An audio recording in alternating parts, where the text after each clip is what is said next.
Graça e paz, querido irmão e irmã. Vamos dar continuidade então à nossa aula sobre expiação.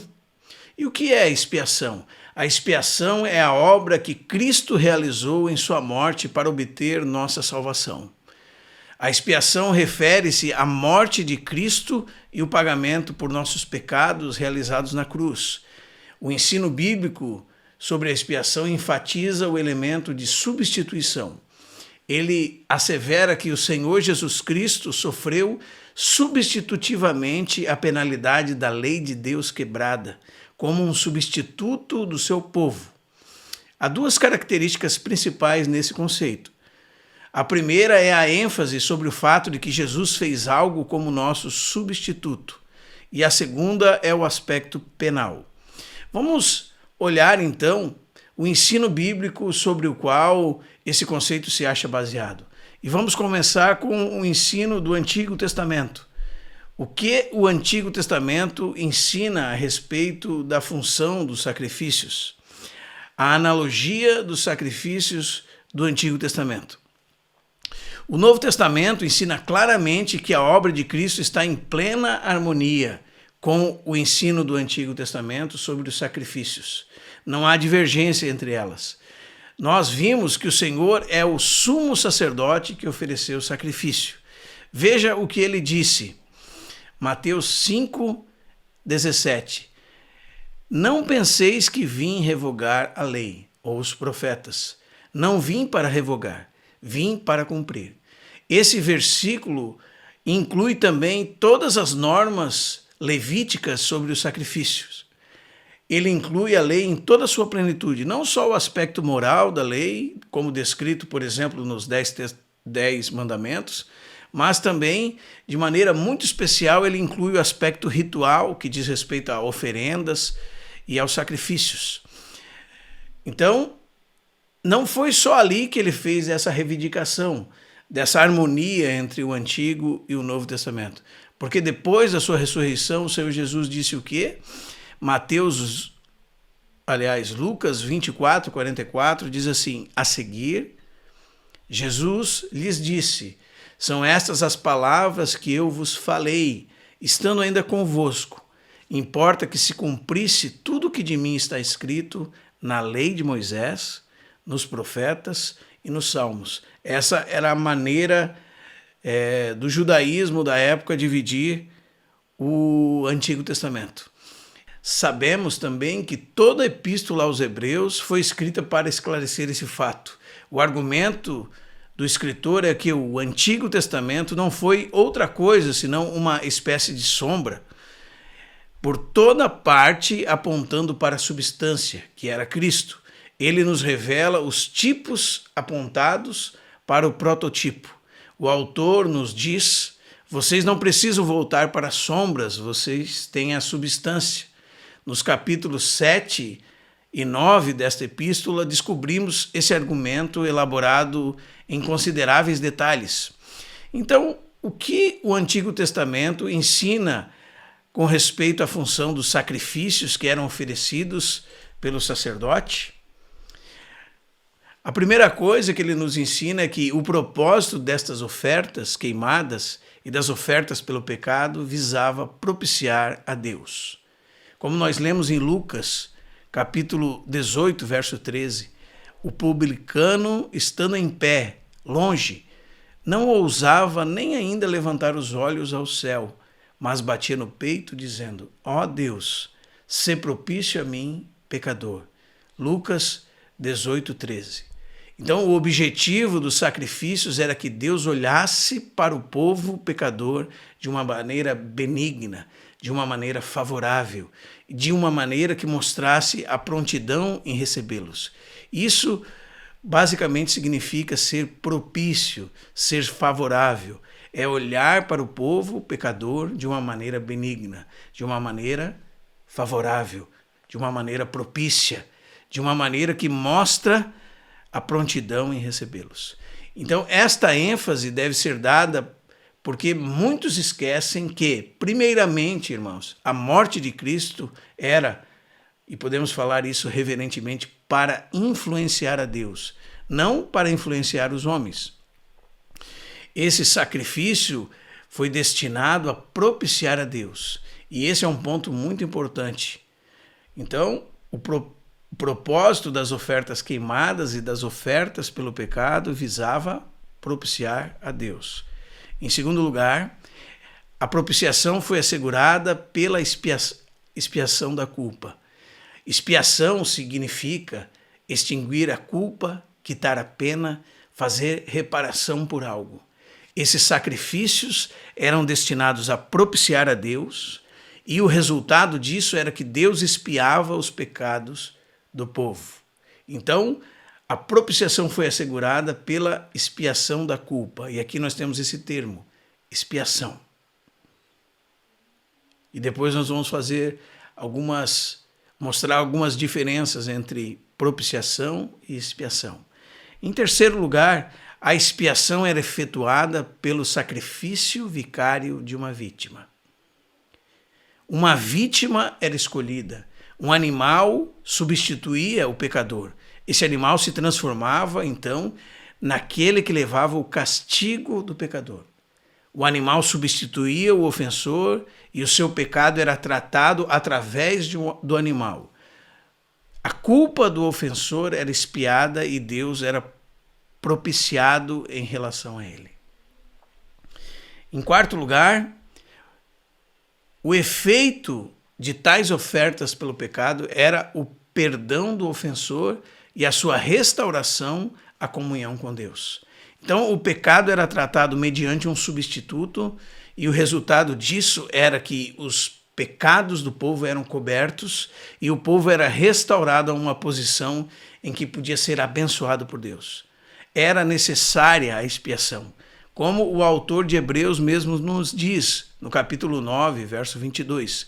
Com efeito, quase todas as coisas, segundo a lei, se purificam com sangue, e sem derramamento de sangue não há remissão. Hebreus 9, 22. Com todos aqueles sacrifícios, que eram muitos, Deus estava nos ensinando que sem derramamento de sangue não há remissão de pecados. Eles estavam apontando, então, para a perfeita oferta pelo pecado que estava por vir. Eram tipos do Senhor Jesus Cristo em sua morte. O Senhor Jesus Cristo em sua morte da cruz.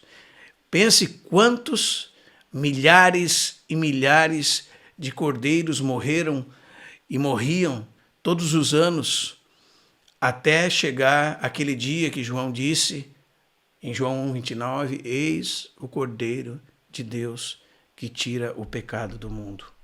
E vamos ver então também que o Novo Testamento nos ensina que o nosso Senhor nos salva por sua morte. E aqui nós vamos ver uma coleção de versículos que falam disso diretamente. Este é o ensino claro que nós vemos no Novo Testamento. O Novo Testamento nos diz que Cristo nos salva por meio da sua morte na cruz.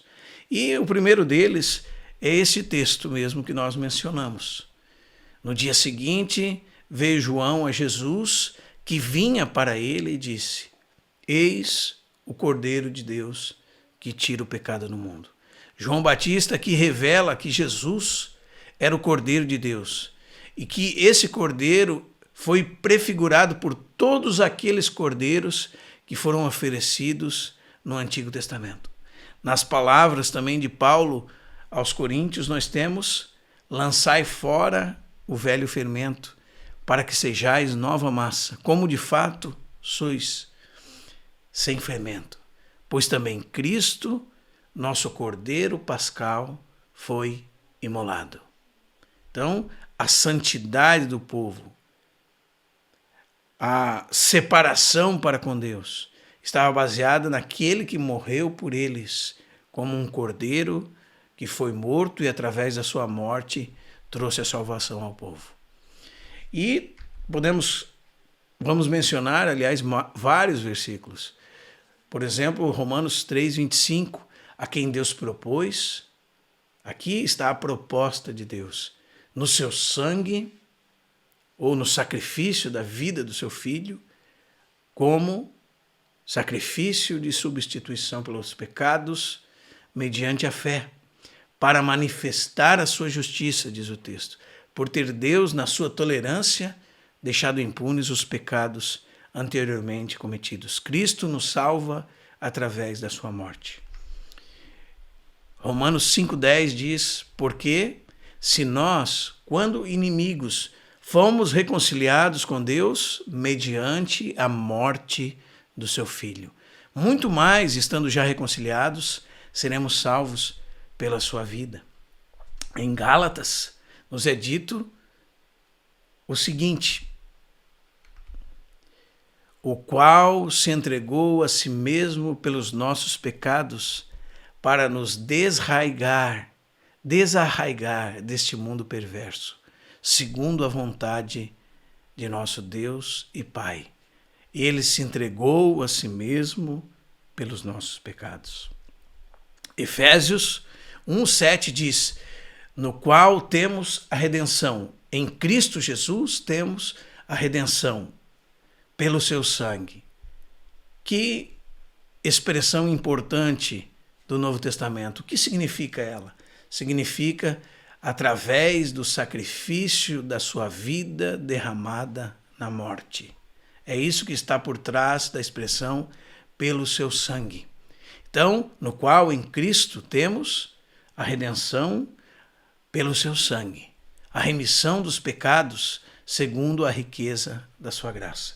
E depois, no capítulo 2, verso 13, nos é dito, mas agora em Cristo Jesus, vós que antes estáveis longe, fostes aproximados pelo sangue de Cristo. Mesma expressão.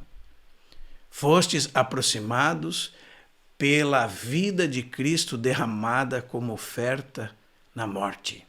O sangue significa vida sacrificada.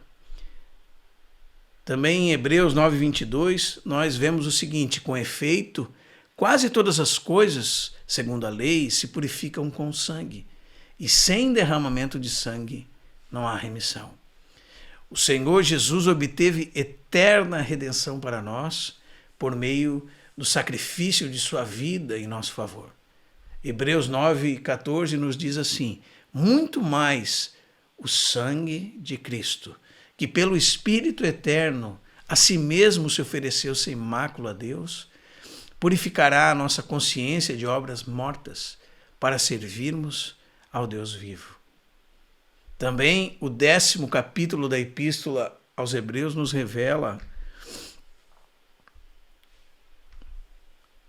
nessa vontade é que temos sido santificados, mediante a oferta do corpo de Jesus Cristo, uma vez por todas. Guarde na sua Bíblia essa expressão, uma vez, de uma vez por todas, por uma única oferta.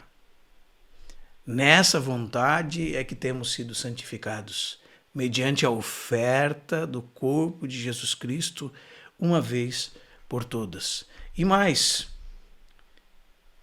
Hebreus 10:12 nos diz, Jesus, porém, tendo oferecido para sempre um único sacrifício pelos pecados, assentou-se à destra de Deus.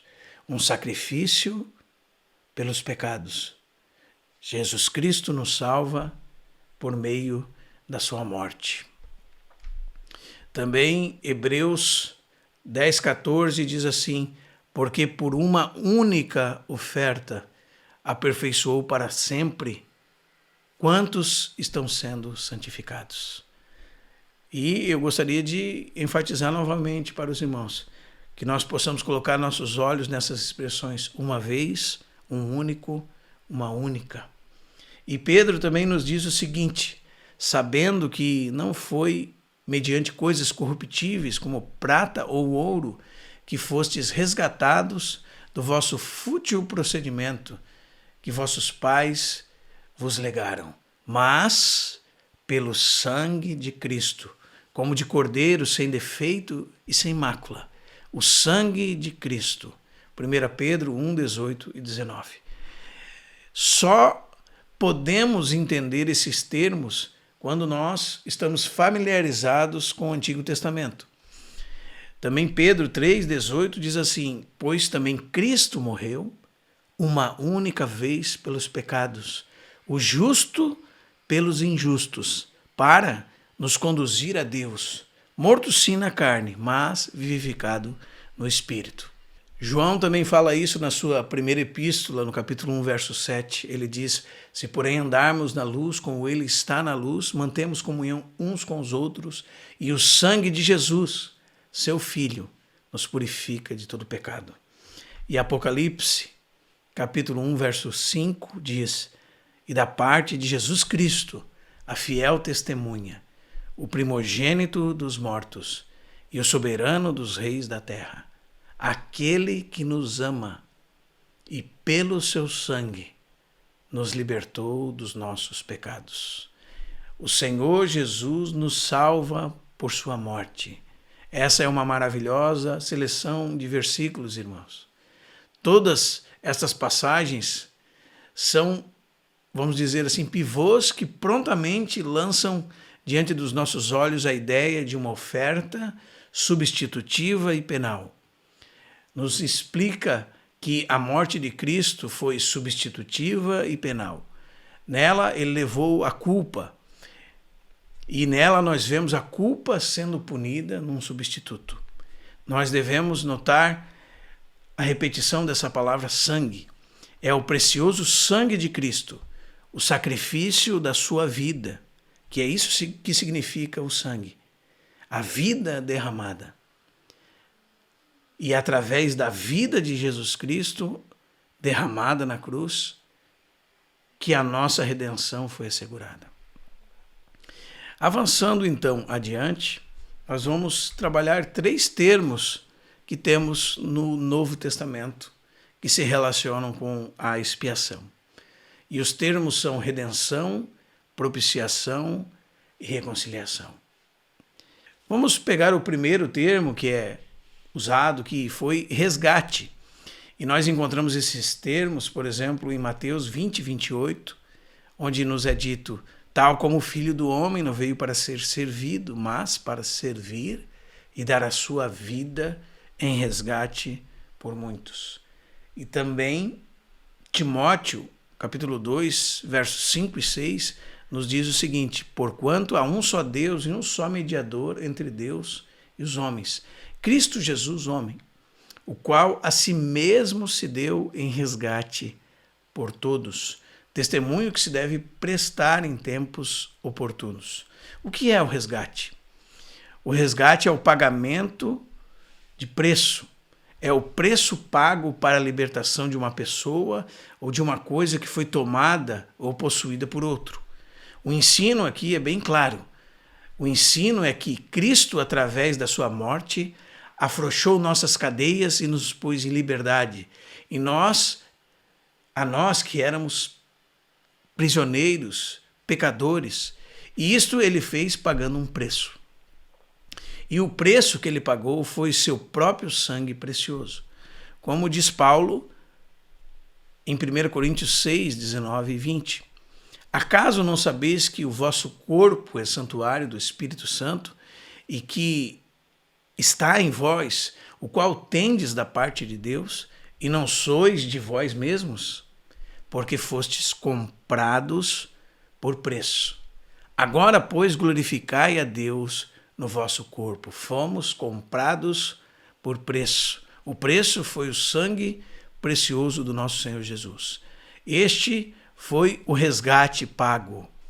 Também Pedro nos diz o que, irmãos? 1 de Pedro 1, 18 e 19. Sabendo que não foi mediante coisas corruptíveis, como prata ou ouro, que fostes resgatados do fútil procedimento que vossos pais vos legaram, mas pelo precioso sangue, como de cordeiro sem defeito e sem mácula, o sangue de Cristo. Então, a palavra redenção, ela possui a ideia de redimir algo pagando certo preço para obtê-lo de volta. E, por conta disso, este é devolvido. A redenção traz essa ideia de libertação através do pagamento de preço. Esse é o conceito de compra ou de transação. Nós vemos este conceito na obra do Senhor Jesus Cristo. O Senhor Jesus Cristo libertando homens mediante o pagamento de preço. Antes de entregar seu Espírito ao Pai, o Senhor Jesus disse o quê? Está consumado. Tetelestai no grego.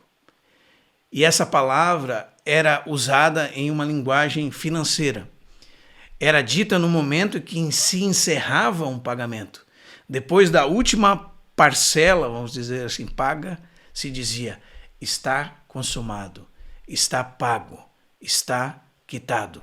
E por esse pagamento ter sido feito, muitos então pensavam que ele tinha sido feito a Satanás, como nós já vimos naquela heresia chamada teoria do resgate pago a Satanás. Mas, se nós combinarmos esses versos, vamos perceber o que, irmãos? Que esse preço foi pago para Deus. Deus ofereceu o seu Filho como propiciação para satisfazer a sua justiça e poder nos dar o perdão dos nossos pecados. A Escritura, isso não é um conceito que surge com o Novo Testamento. A Escritura, ela já demonstrava diversos exemplos de compra.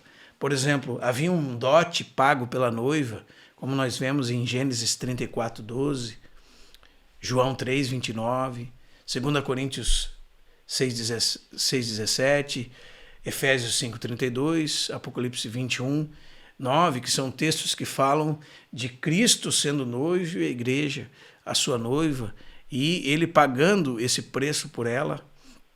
Também nós temos toda aquela estrutura de resgate de escravos e aqueles que se vendiam como escravos. Por exemplo, nós temos a figura do parente resgatador em Levítico 25, 25 e 26 e também em Ruth 4, 1 a 8, na figura de Boaz. Todos esses exemplos, irmãos, nos mostram que o conceito de redenção estava muito claro nas Sagradas Escrituras. A pergunta que surge é: para quem a dívida foi paga? E quando nós lemos as Escrituras, nós identificamos que a justiça divina exigia satisfação antes que houvesse redenção. Então era necessário que a dívida fosse paga, e era uma dívida diante de Deus. Era o escrito de dívida que havia contra nós e nos era contrário. Então, Deus sendo justo, nós podemos perceber que ele deveria cobrar a conta. Antes que houvesse perdão, a pena tinha que ser extinta, a pena tinha que ser paga. Deus tinha que ser satisfeito. Então, mediante o pagamento deste preço, pode haver perdão, pode haver reconciliação através da morte de Jesus Cristo. Então, redenção, libertação, mediante o pagamento de preço. Quando nós falamos que Deus é justo, nós podemos pensar na justiça de Deus em dois aspectos diferentes. Nós podemos dividir a sua justiça entre retidão e bondade. A retidão da justiça está ligada a julgar segundo aquilo que é certo, segundo aquilo que é justo. Já a bondade está ligada a Deus ser um bom juiz. E ele sendo um bom juiz, o que deve ser feito? Justiça. Se Deus é um bom juiz, ele deve fazer justiça. Se não, caso contrário, ele é um mau juiz. E havia uma dívida diante de Deus. E era uma dívida diferente, irmãos. Não era uma dívida como nós chamamos de pecuniária. A dívida pecuniária é simplesmente uma dívida financeira. Nessa dívida, o credor não pode recusar o pagamento. Vamos pegar um exemplo que o Dr. Sproul colocou no seu livro, Somos Todos Teólogos, de um menino que entra numa sorveteria e pede uma bola de sorvete. Então a atendente pega uma bola de sorvete, coloca para o menino e diz: são $2, mas ele tem só $1. Então uma terceira pessoa diz: não se preocupe, eu pago o outro $1. Esta mulher atendente não pode recusar o pagamento, porque é uma dívida simplesmente financeira. Porém, se esse menino entrasse na sorveteria e depois que a atendente fosse para os fundos do estabelecimento, ele pulasse o balcão, pegasse o sorvete e saísse correndo, e enquanto saía correndo fosse pego pelo proprietário, e essa terceira pessoa dissesse ao proprietário: não, vamos deixar isso de lado, eu pago o sorvete dele, essa dívida já seria de outra natureza. Já seria uma dívida moral. Esse proprietário chamaria a polícia e o guarda perguntaria para ele assim: o senhor quer prestar queixa contra ele ou não? Ainda que uma terceira pessoa dissesse: não, eu pago o sorvete dele, ele não estava... Esse dono do estabelecimento não era obrigado a aceitar o pagamento. Ele poderia recusá-lo, porque foi uma lei quebrada. E quando a lei é quebrada, o credor pode ou não aceitar o pagamento por ela. Ele poderia prestar queixa e o menino ser condenado por roubo. Então, ele pode optar em fazer uma denúncia ou não fazer a denúncia contra o menino que cometeu o delito. Esse é o tipo de dívida que nós tínhamos com Deus. Nossa dívida com Deus tem esse caráter. Por nosso pecado, nós transgredimos a lei divina, como diz 1 João 3:4. E a pena para essa transgressão, que existe em nós como princípio governante e que se expressa através de atos pecaminosos, é a morte. Romanos 6:23. Então Deus pode ou não nos perdoar. A escolha é dele. Se ele decide nos perdoar, sendo um juiz justo, ele deve arcar com as consequências, que são o quê? O pagamento da dívida. Sendo assim, ele leva sobre si a penalidade que nos seria imputada. É isso que aconteceu na cruz do Calvário. É por isso, irmãos, que pode haver redenção. Havia uma dívida diante de Deus, uma dívida por causa do pecado, que é tanto os atos pecaminosos que se manifestam, como esse princípio governante dentro de nós. E o salário para essa dívida é a morte. E Deus, sendo justo juiz, que não tem o culpado por inocente, teria que nos condenar. E se ele decide nos perdoar, sendo juiz justo, ele deve arcar com as consequências, que são o pagamento dessa dívida.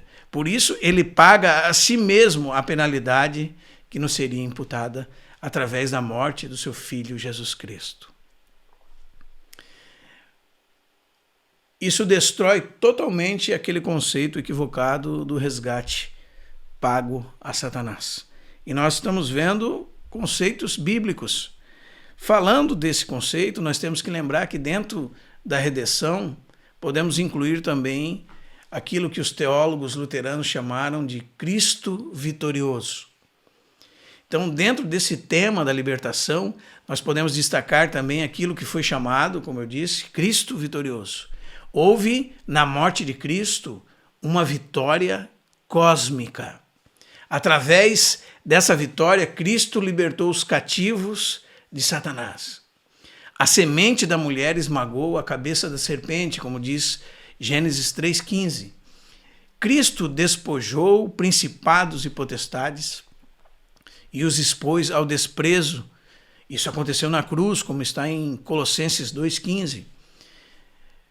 E também nos é dito que Cristo, por sua morte, destruiu aquele que tinha o poder da morte, a saber, o diabo.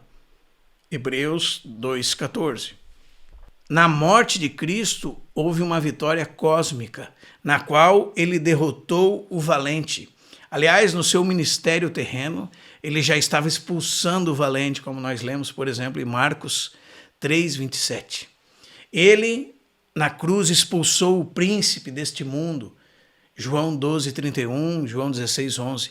Nessa vitória, ele pôs os cativos em liberdade. Ele os libertou do império das trevas, Colossenses 1,14. E os conduziu em triunfo, como está em 2 Coríntios 2,14.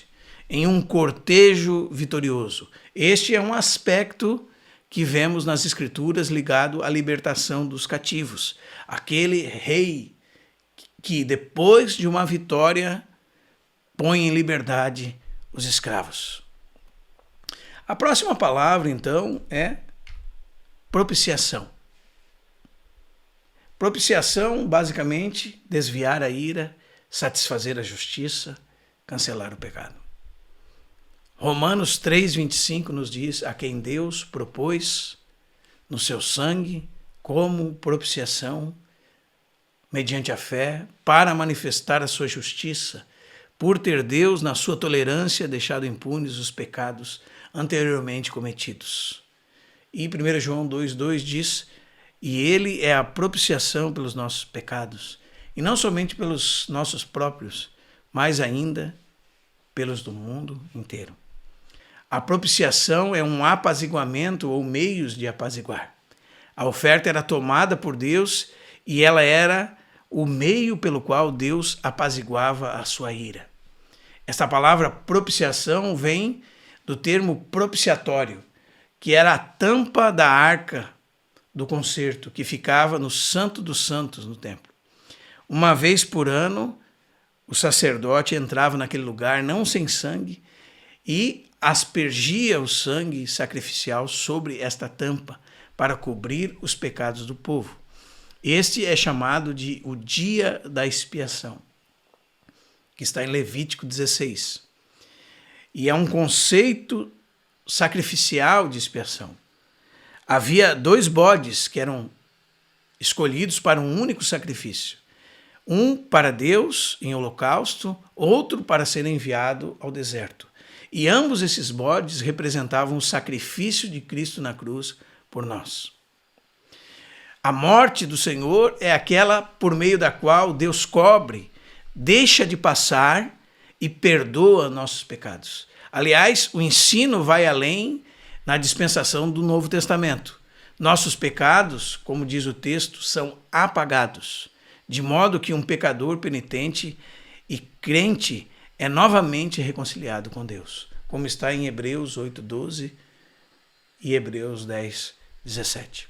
E eu gostaria de falar um pouquinho para os irmãos sobre a diferença, que há uma pequena diferença entre propiciação e expiação. Expiação é o termo hebraico, propiciação é o termo grego. Aliás, estudando o Salmo 130 essa semana, via que a tradução grega do verso 4 trazia a ideia de que mas em ti, Senhor, está a propiciação. E algumas traduções trazem em ti está o perdão para que sejas temido. O tradutor da Septuaginta, que é a versão grega do Antigo Testamento, colocou lá a raiz da palavra hilasterion, que é propiciação. E alguns traduzem então como em ti, Senhor, está a propiciação. Há certa diferença entre expiação e propiciação. Quando nós olhamos os termos de uma maneira um pouco mais minuciosa, podemos encontrar essa diferença. O termo propiciação, como foi dito, traz a ideia de apaziguamento, satisfação. Então, se tratando de Deus, quando Cristo morreu, a ira de Deus foi apaziguada. Guarde isso no seu coração. Deus estava contrário a nós em ira. É só nós lermos Romanos 1,18. Também sua justiça foi satisfeita, porque Deus, sendo justo, teria que condenar o pecador. Por conta de suas exigências serem satisfeitas, Deus pode tornar-se favorável a nós, propício a nós, como aconteceu com o publicano, em Lucas 18, do verso 9 ao 14. Sê propício a mim, ele disse, que sou homem pecador. Propiciação, então, é o ato sacrificial pelo qual Deus se torna propício, se torna favorável. Propiciação é aquele ato sacrificial pelo qual Deus se torna propício, se torna favorável. Já o termo expiação tem uma outra conotação. Ele traz a ideia de tirar a culpa, apagar a pena, lançá-la para longe. E este termo é bem simbolizado naquele bode emissário de Levítico 16, que era enviado para uma região desolada.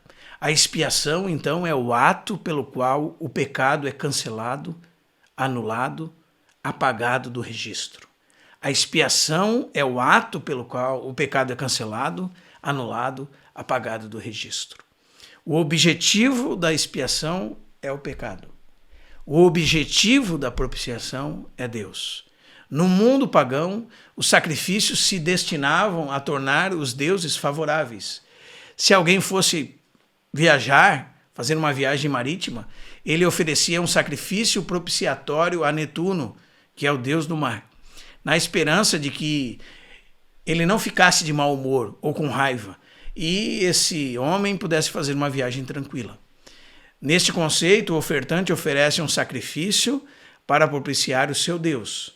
Mas, em Romanos 3, 25, nós vemos o próprio Deus oferecendo a si mesmo como um sacrifício. Então, no paganismo, e muitos, por exemplo, a nova perspectiva sobre Paulo, como mencionamos, diz que esse conceito de Deus necessitar, satisfazer a sua justiça, imputar a Cristo, colocar sobre Cristo a nossa pena, a ira de Deus ser colocada sobre ele, que esse conceito é um conceito pagão, mas está totalmente equivocado, logicamente, porque no conceito pagão, o ofertante era o homem que ofertava ao seu Deus para evitar que esse Deus ficasse de mau humor. Mas, no conceito do Novo Testamento, no conceito de expiação e propiciação, é o próprio Deus, como diz Romanos 3,25, que propôs no sangue de Cristo esta substituição penal, que é recebida mediante a fé, e naquele dia, diz o texto, Deus manifestou a sua justiça, por ter Deus deixado, na sua tolerância, deixado impunes os pecados anteriormente cometidos. Então, nesse texto, diz que Deus apresentou Cristo como sacrifício propiciatório para propiciar a Deus. Como Deus pode oferecer sacrifício que propicia a si mesmo? Alguns diziam que, como eu disse, nisso não há nenhum sentido. E não só a nova perspectiva sobre Paulo, mas outros teólogos diziam.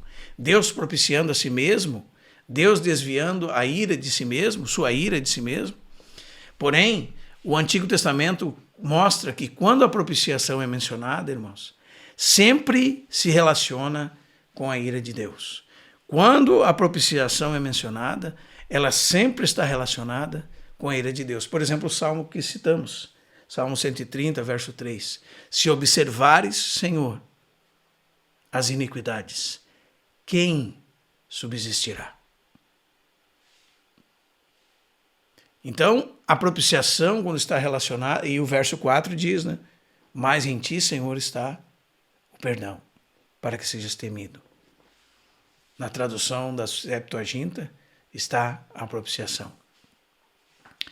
Então, no Antigo Testamento, esse conceito de propiciação sempre é mencionado e relacionado com a ira de Deus. A palavra propiciação é usada como a tampa da Arca da Aliança, onde o sangue do touro, da cabra, era derramado para desviar a ira de Deus. Deus ordenou que esses sacrifícios fossem feitos para desviar a ira de Deus. Agora pense em Romanos 3,25. O que vem antes disso? Nós temos o texto de Romanos 1,18 a 3,20. Esses textos que antecedem esse tema de Romanos 3,25 falam da ira de Deus. Romanos 1,18, a ira de Deus se revela do céu contra toda a impiedade e perversão dos homens que detêm a verdade pela injustiça. Então a ira de Deus está aí. Ela é pessoal, é profunda e é inevitável. e, em certo sentido, ela deve ser desviada, como foi daqueles que foram por Cristo salvos. Deus é contrário a nós em ira, irmãos. Muitas pessoas não falam sobre isso. E Ele é contrário a nós em ira por causa da sua santidade. Se Deus é santo, Ele deve necessariamente dar uma resposta contra o mal. Então, Ele deve ser contrário a nós em ira. Se Ele não fosse, sua santidade seria abalada e Ele seria um ser imoral. Seria como Ele estivesse dizendo a nós: eu não me importo, vocês podem blasfemar, roubar, estuprar, mentir, eu não me importo, nada disso me afeta. Mas não é assim. Deus é justo e Ele é contra nós em ira, porque nós o marginalizamos, nós o destituímos do seu trono, nesse sentido. E Ele sabe que para o nosso bem, Ele mesmo deve estar no centro de tudo. Então não pode haver propiciação, ou seja, o desviar da ira de Deus, o satisfazer a justiça, sem que haja expiação, o cancelamento do pecado. Deus não pode ser propício a nós sem que existam estas coisas. Pense numa cruz e coloque nesta barra vertical propiciação e nessa barra horizontal expiação.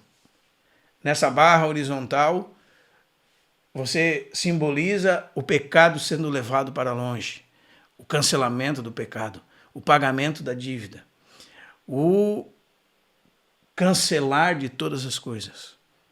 E nesta barra vertical, você coloca o desviar da ira, o satisfazer a justiça, porque está ligado à obra de Cristo relacionando a Deus, e essa a extinguindo o pecado, lançando para longe. Então não pode haver expiação, que é o desviar da ira, o satisfazer a justiça, sem que haja, aliás, não pode haver propiciação, o desviar da ira, o satisfazer da justiça, sem que haja expiação, o cancelamento do pecado. A próxima palavra, então, é reconciliação. Como dizemos, são 3 termos: reconciliação, propiciação, redenção. Um irmão colombiano dizia que uma é a base para a outra. Ele dizia que a propiciação é a base para a redenção a base para a reconciliação, a reconciliação. Então, segue-se após ela a salvação pela vida, que é a santificação. O que é reconciliar? Reconciliar significa estabelecer acordo. A ideia da palavra é ser da mesma opinião. Significa que 2 pessoas que anteriormente estavam desunidas são unidas e procedem como se fosse uma só. O propósito da reconciliação consiste na restauração de relações amigáveis entre 2 partes que anteriormente estavam separadas. A doutrina da reconciliação nos informa como Deus e os pecadores foram reconciliados. Irmãos, nós poderíamos falar muitas coisas no que diz respeito à reconciliação conforme as Escrituras, mas nós vamos deixar isso para outro momento, porque vamos dar um intervalo e na próxima aula nós continuamos esse assunto da expiação. Se você foi abençoado por esse vídeo, compartilhe com o maior número de pessoas possíveis para que a palavra de Deus se propague e seja glorificada. Se você deseja nos auxiliar nesse trabalho, entre em contato conosco para que a palavra do Senhor alcance o maior número de pessoas possível. Deus abençoe a sua vida. Paz seja contigo.